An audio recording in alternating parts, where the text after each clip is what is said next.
Oh, hello. If you're wondering why I'm looking a little sad today, it's because in my NFL fantasy playoff this week, I decided to play not one, but two member of the New York Jets, the suckiest team to ever suck. Good God.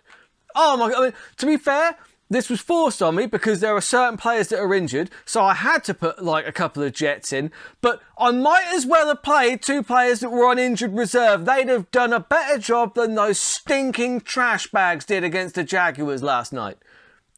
I am furious.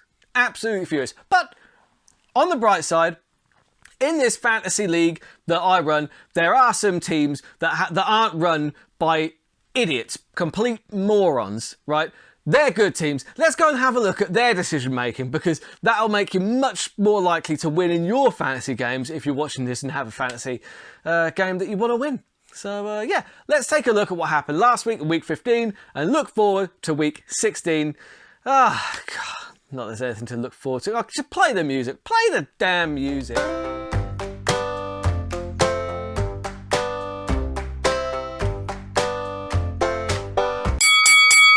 Right, so week 15's entourage.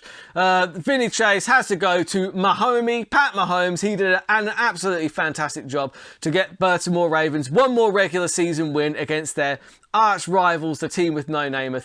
You know, that's always a good one to get. And it got me second place in the league. And you know what that means?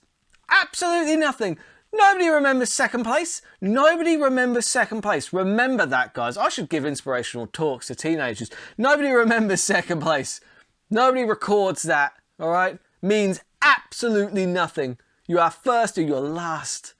I think that's probably stolen from a film or something. Either way. The Johnny Drama Heavy Lifting Award has to go to the stalwart of the coach's sons, Mr. Jalen Hurts. I know you're hurting this week. Sorry, that was terrible.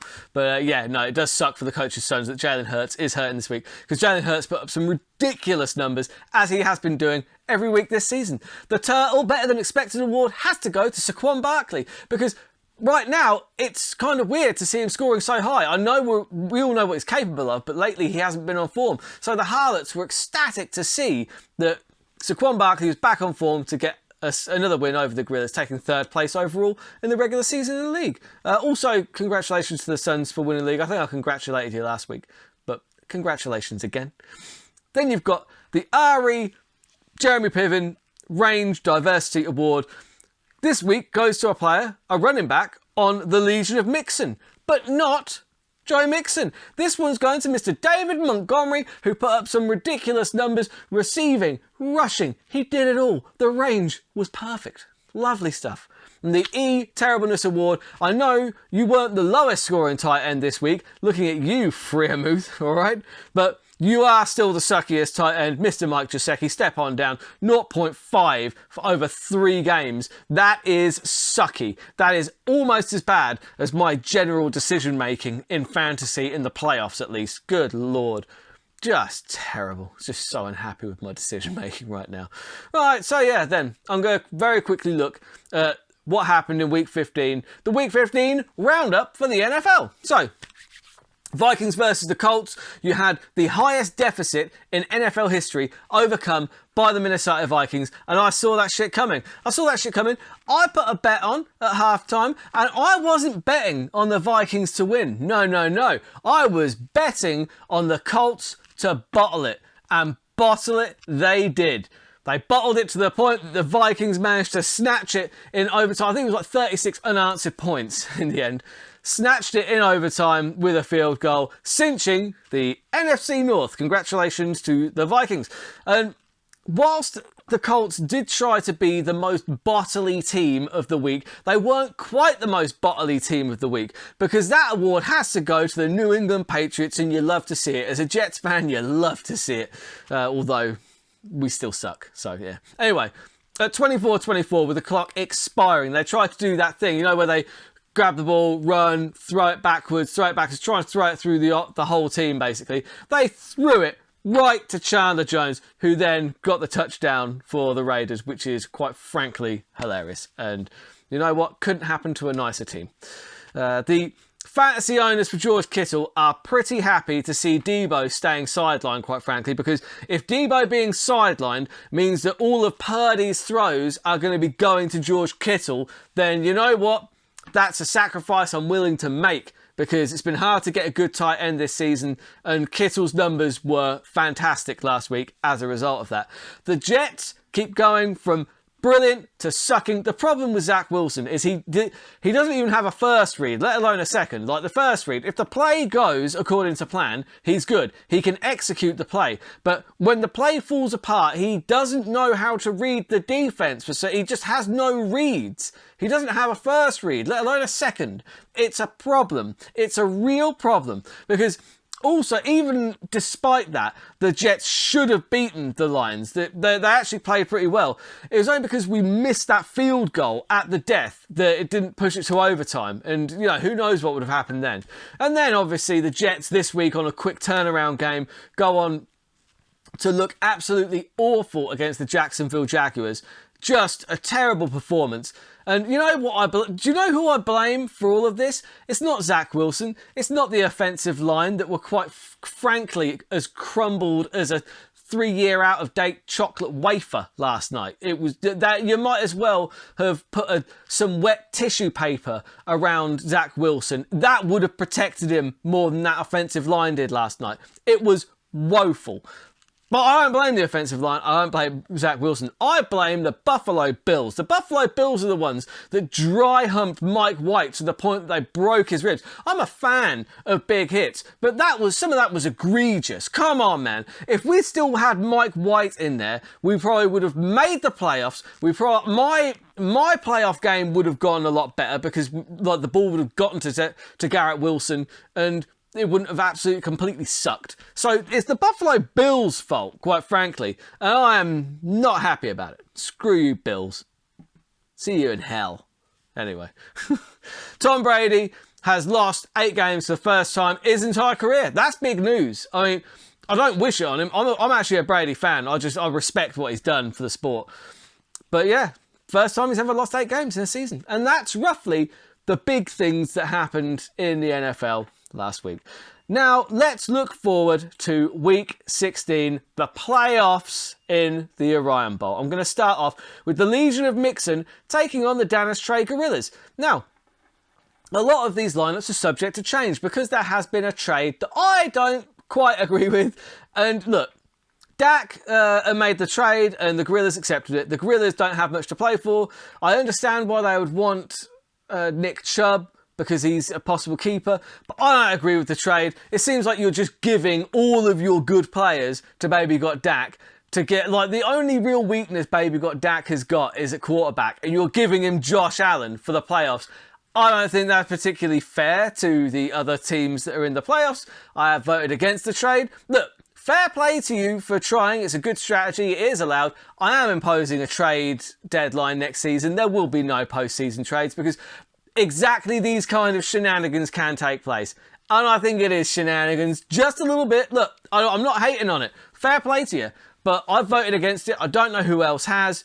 But I think, there's a couple of people that have also voted against it. I'm not sure how many votes against you need. But if the trade goes through, then I think then these lineups do differ quite a lot.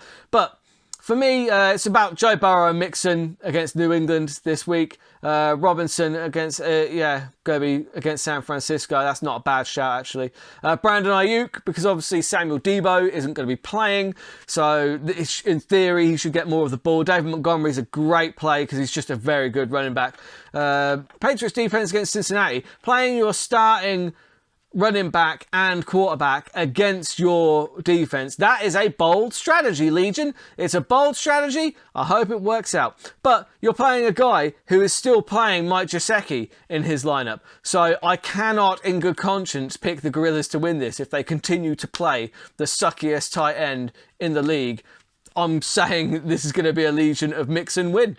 I think that the Dallas Trey Gorillas are tanking for first pick, to be fair, as are the team with no Namath, and they are off to a fantastic start because they played Jones last night in a game where neither team covered themselves in glory, let's be honest. I mean, the Jets less so, but Yeah, you've got Geno Smith, Ezekiel Elliott. Jalen Hurts is actually out for the Philadelphia Eagles. So I think Ezekiel Elliott is a must-play this week because, in theory, I know they've got Gardner Minshew going in, who might be worth a pickup, to be fair, if you're streaming a quarterback. But this is like, he hasn't had a lot of time to learn the playbooks, etc. But the problem with that is the Eagles may struggle to keep the offense on the field and the defense off the field. The defense will then get tired, and that is the kind of thing that Ezekiel Elliott will feast on. He's going to feast, you know. He's going to really feast, like Dr. Mantis Toboggan. He's going to feast, and I like that matchup. I do.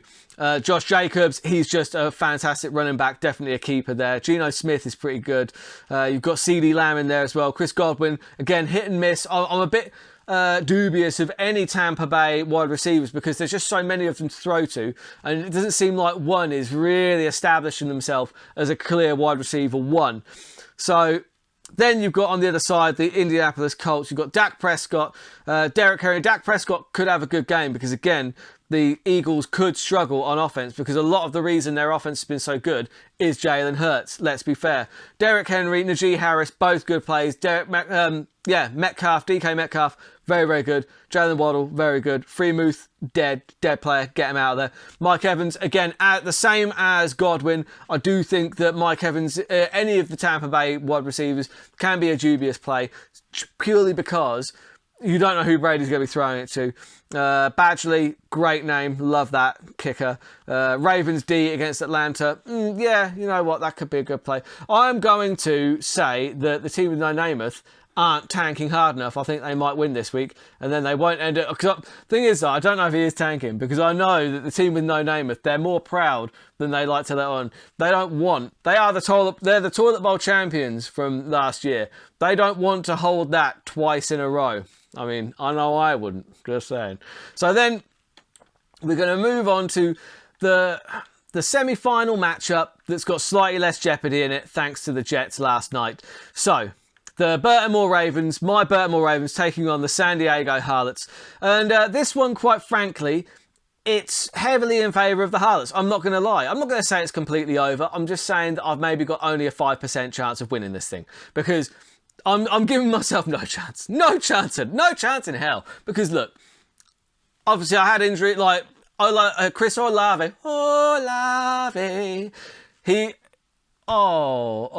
He's out. He's out. And that really, that's messed me up. Because my thinking was that I'd rather play Garrett Wilson over George Pickens, but I'm thinking that's probably a mistake now. Garrett Wilson with Mike White throwing to him, yeah, every single time, put him in. But that was just awful. Bam Knight got negative rushing yards. That was awful. Awful. 2.3 from a running back and a wide receiver. This one is done. Quite frankly, when you look at my opponent's team, you've got Justin Fields, Jerick McKinnon, Saquon Barkley, Devontae Adams, Tyreek Hill, Taysom Hill, Austin Eckler, Graham Gano and the Broncos D playing against the Rams, who are not looking after the ball particularly well at the moment. Even if I had my full team still left to play, I wouldn't fancy my chances. The Harlots are a great team and credit to you. So, look, there isn't much jeopardy left in this one. I'm going to need a Christmas miracle. But it is the season of miracles, after all. I'm not saying that I'm completely out of this yet, because look who I've got on my lineup. I've got Pat Mahomes.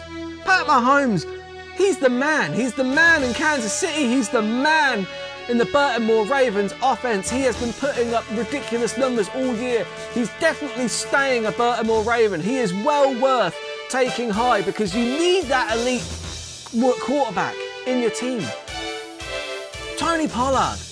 He's got the same situation as Ezekiel Elliott. Jalen Hurts is out for the Philadelphia Eagles. The Eagles could really struggle to keep that offense on the field, tiring out their own defense. A tired defense, Tony Pollard can put up great numbers against a fresh defense. Against a tired defense, he could feast. He could feast, just like Zeke. There's enough points for both of them. But I'm hoping most of the points go to Pollard. McLaurin is the gleaming gem in that Washington offense. He is such a good wide receiver. Highly underrated in my opinion. He makes some fantastic catches. He puts up good numbers. George Kittle. He's going to be getting more of the ball now that Samuel Debo is out. He is out. He's inactive. So Debo is not going to be getting those snaps. He's not going to be getting those targets. Those targets could go to Kittle. They certainly did last week. Kittle, I want you to do what you did last week. I just want to see those numbers go up. Come on. Dalvin Cook playing in the snow. In a snow game, they like to run the ball. Dalvin Cook could have a huge game. Tyler Bass has done 21 plus points on single games for me this season. He could do it again. I believe he could do it again. And the Texans D taking on the Tennessee Titans minus Tannehill. An offense that have struggled even with their starting quarterback, and they don't have it. They don't have it. The Houston Texans, they could have a field day with that. There's still hope. There's still a glimmer of hope for the Baltimore Ravens to take out the San Diego Harlots.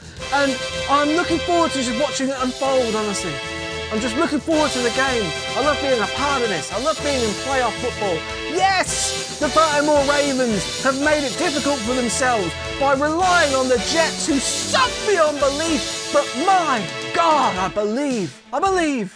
And if you just believe, we can beat the Harlots and we can get to the final.